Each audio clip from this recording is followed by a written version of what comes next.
Okay, so we've got all of our back done, we've got the zip done, we've got the split done. Now we need to sew the front and the back together to make the tube, which is the skirt. So we start at the top waist, and what you'll see is that you'll have at the hip level you'll have two notches.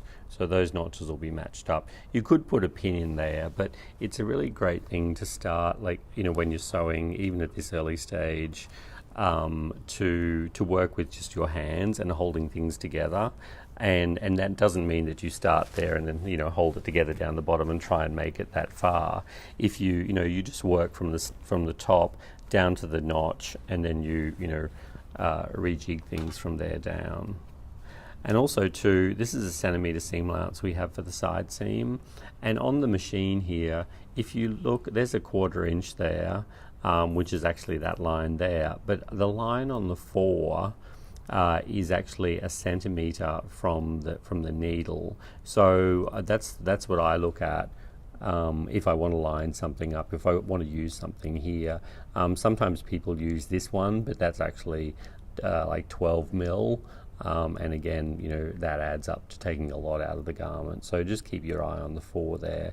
And again, when you're sewing, the machine's going to sew where it is. So you can just keep your eye on keeping the 2 raw edges together and lining those raw edges up with the 4. And then just take it slowly.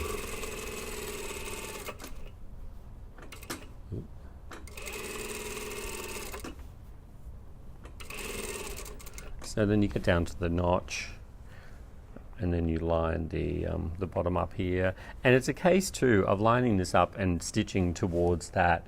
Don't just put the go so and see what happens. And if then you'll end up with that down the bottom, and then you think, oh well, I'll just overlock that off. So we're sewing down the side seams here, and I've just I put these together at the bottom, and I found halfway, so I'm just holding this together at the halfway point, and this is the next section where we're aiming for.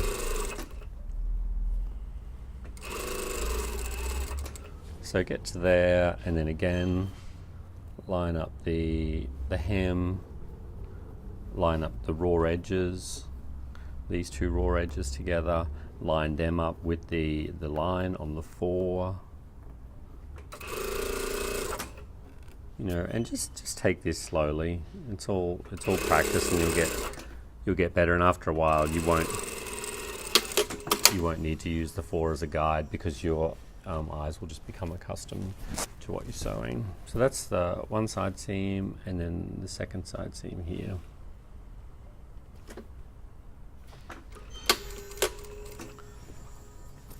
So again, we have notches.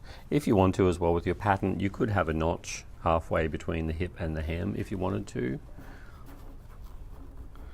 Notches come in very handy.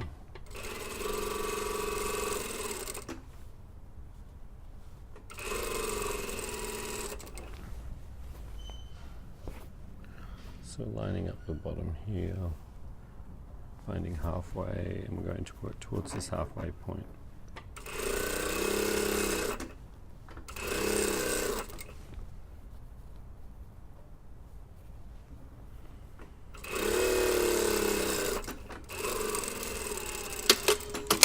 So there are side seams, and now we're going to overlock the side seams. Okay, so we have we're just about to overlock our side seams, and because we're overlocking the seams together, we'll press that seam towards the back, and then that's called a closed seam.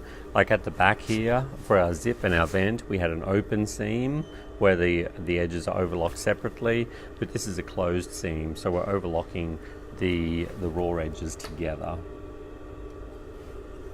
Because the thing is, it's usually pretty hard to get an open seam that's nicely finished if it's only 1 centimetre wide as well. So again, all we're chopping off here with the blade are just all of these bits that are fraying away, not actually chopping off any of the seam allowance. And because this is the front of the skirt, this seam allowance will be pressed towards the back. So we want so what we'll see is this side of the overlocking, which is the nice side of the overlocking. So you can see how there that's not as nice. And so because this is on the top here, on this side we have to go down this way, but to keep the nice overlocking on the top, on this side of the skirt, we need to start from the bottom and work up towards the top.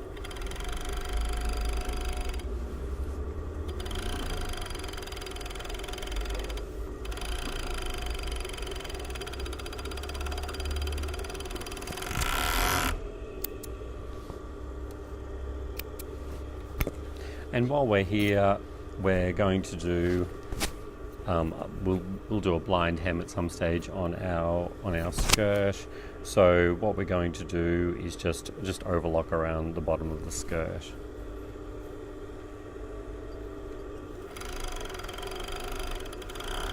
Now keep in mind when we get to the side seams here, the side seam is going to be pressed towards the back, which means that as it goes through the overlocker, you have to have it laying that way. So don't push it that way, otherwise you'll get a twist in the side seam. So just nice and slow. Don't let the machine get away on you. Control it with your foot, and don't, sometimes people get so anxious that they put their foot down and then they're pulling the garment back so it doesn't get dragged into the machine. But you've got the foot, so just use the foot control, go nice and slow. Now this one here, this is our other side seam. It will be pressed towards the back, so that just easily goes that way. So, but yeah, you always need to think about which way your seams are going to be pressed or folded as you go along. Always something to be thinking about.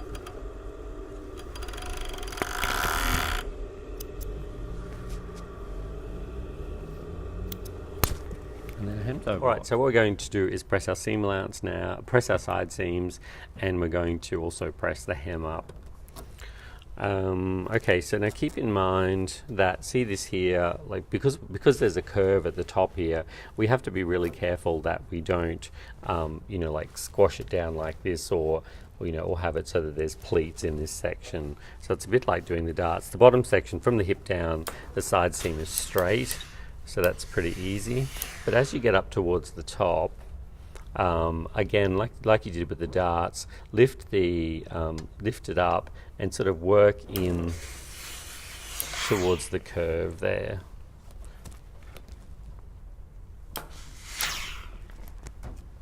Okay, so you'll see that there's no, it's flat on the outside, and there aren't any pleats that I've created there.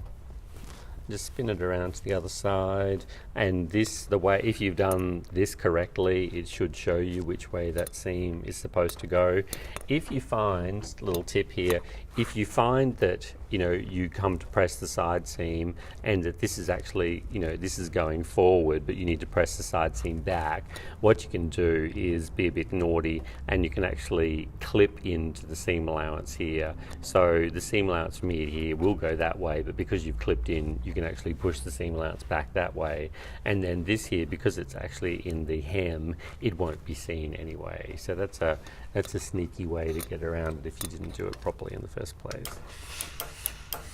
So I'm pulling the fabric apart here as well, so making it taut so it's easier to get around those curves. So we've done the side seams. Now we're going to just press the hem up for when we get back to this again.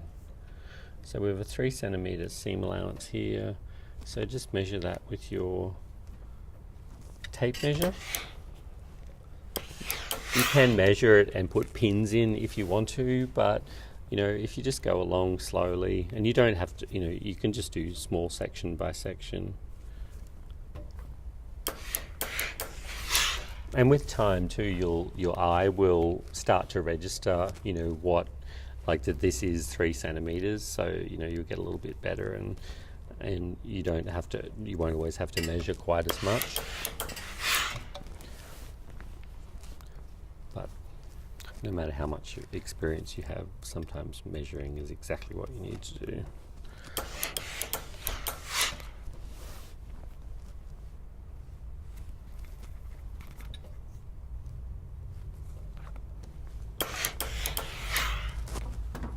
Now I pressed this up here, so just make sure that your hem is the right length and you don't have it sitting like that.